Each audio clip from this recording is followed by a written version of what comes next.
Hi. നിങ്ങൾ ഇന്ന് വരെ നിങ്ങളുടെ ജീവിതത്തിൽ നേടാൻ ആഗ്രഹമുള്ള കാര്യങ്ങൾ ഇന്ന് വരെ നിങ്ങൾ എഴുതി വച്ചിട്ടുണ്ടോ? നിങ്ങൾക്ക് എന്താണ് നേടേണ്ട ജീവിതത്തിൽ? എന്തൊക്കെ ആഗ്രഹങ്ങൾ നിങ്ങൾക്ക് ജീവിതത്തിൽ നേടിയെടുക്കണം എന്നുള്ളതിനെക്കുറിച്ചൊരു ക്ലാരിറ്റി നിങ്ങൾക്കുണ്ടോ? വ്യക്തതയുണ്ടോ? ഇല്ലെങ്കിൽ നിങ്ങൾ ഇന്ന് തന്നെ നിങ്ങളുടെ ആഗ്രഹങ്ങൾ ഒരു ബുക്കിലേക്ക് വ്യക്തമായിട്ട് എഴുതി വയ്ക്കുക. വളരെ ക്രിസ്റ്റൽ ക്ലിയർ ആയിട്ട് നിങ്ങൾ എഴുതി വയ്ക്കുക. നിങ്ങൾക്ക് എന്താണ് വേണ്ടത് ജീവിതത്തിൽ? നിങ്ങൾ എന്തൊക്കെ നിങ്ങളുടെ ജീവിതത്തിൽ ആഗ്രഹമുണ്ട്, നേടാൻ ആഗ്രഹിക്കുന്ന കാര്യങ്ങൾ നിങ്ങൾ വൺ ബൈ വൺ ആയിട്ട് ഇങ്ങനെ എഴുതി വയ്ക്കുക. ഓരോ ആഗ്രഹങ്ങളും നിങ്ങൾ ആദ്യം നേടേണ്ട ആഗ്രഹം ആദ്യം എടുക്കുക. അതിനുശേഷം ആ ആഗ്രഹം നിങ്ങൾ നേടിക്കഴിഞ്ഞതായിട്ട് നിങ്ങളൊന്ന് വിഷ്വലൈസ് ചെയ്ത്. എന്താണ് ഈ വിഷ്വലൈസേഷൻ എന്ന് പറഞ്ഞാൽ, നിങ്ങൾ ഭാവനയിലൊന്ന് കാണുക.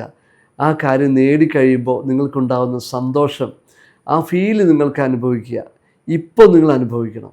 ഓക്കെ, അങ്ങനെ നിങ്ങൾ നിരന്തരം വിഷ്വലൈസ് ചെയ്യാൻ തുടങ്ങുമ്പോൾ ആ ഫീലോടുകൂടി, ആ സന്തോഷത്തോടെ, അത് നേടിക്കഴിഞ്ഞിട്ടുള്ള ആ സന്തോഷം നിങ്ങളിപ്പോൾ അനുഭവിച്ചുകൊണ്ട് ഓരോ നിമിഷവും നിങ്ങൾ ആ ചിന്തയിലായിരിക്കുക, ആ ഭാവനയിലായിരിക്കുക, ആ ഫീലിങ്ങിലായിരിക്കുക. നിങ്ങളുടെ ഇമോഷൻ എന്താണോ ആ ഇമോഷനാണ് തീർച്ചയായിട്ടും നിങ്ങൾ യൂണിവേഴ്സിലേക്ക് ടെലികാസ്റ്റ് ചെയ്യുന്നത്. അങ്ങനെ നിരന്തരം ചെയ്യുമ്പോൾ നിങ്ങളുടെ ഉപബോധ മനസ്സിലേക്ക്, സബ് കോൺഷ്യസ് മൈൻഡിലേക്ക് അത് പ്രിൻ്റ് ആവുകയും അത് നിങ്ങളുടെ ജീവിതത്തിൽ യാഥാർത്ഥ്യമായി തീരും എന്നുള്ളതാണ്. അക്കാര്യത്തിൽ യാതൊരു സംശയവുമില്ല. ഈ ഭാവനയിൽ കാണുക എന്ന് പറഞ്ഞാൽ അതിൻ്റെ തീവ്രത ഞാനൊന്ന് പറയാം. ഒരുപക്ഷെ നിങ്ങൾ ജീവിതത്തിൽ അനുഭവിച്ചിട്ടുണ്ടാവാം.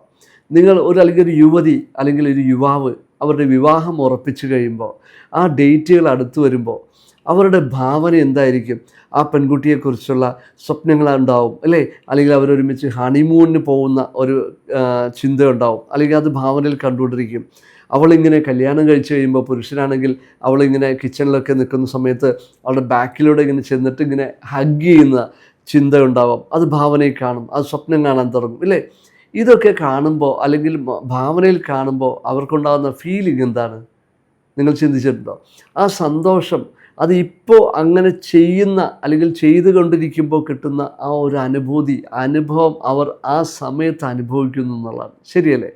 അതേ രൂപത്തിലായിരിക്കണം നിങ്ങളുടെ ആഗ്രഹങ്ങൾ എന്തു തന്നെയാണെങ്കിലും നിങ്ങൾ നേടിക്കഴിഞ്ഞ ഒരു ഫീലിങ്ങിലേക്ക് വരണം. അങ്ങനെ വരുമ്പോഴാണ് തീർച്ചയായിട്ടും നിങ്ങളുടെ ജീവിതത്തിൽ യാഥാർത്ഥ്യമാകുന്നത്. കാരണം നിങ്ങളുടെ ഇന്നർ വേൾഡ് എന്ന് പറഞ്ഞാൽ മനസ്സാണ്. ഇന്നർ വേൾഡിൽ എന്താണോ സദാ നിങ്ങൾ ചിന്തിച്ചുകൊണ്ടിരിക്കുന്നത്, അത് നിങ്ങളുടെ ഔട്ടർ വേൾഡിൽ, അതായത് നിങ്ങളുടെ ജീവിതത്തിൽ യാഥാർത്ഥ്യമായി തീരും എന്നുള്ളതാണ്. എല്ലാവർക്കും നല്ലൊരു ദിവസം ആശംസിക്കുന്നു. എല്ലാവിധ നന്മകളും ഉണ്ടാകട്ടെ.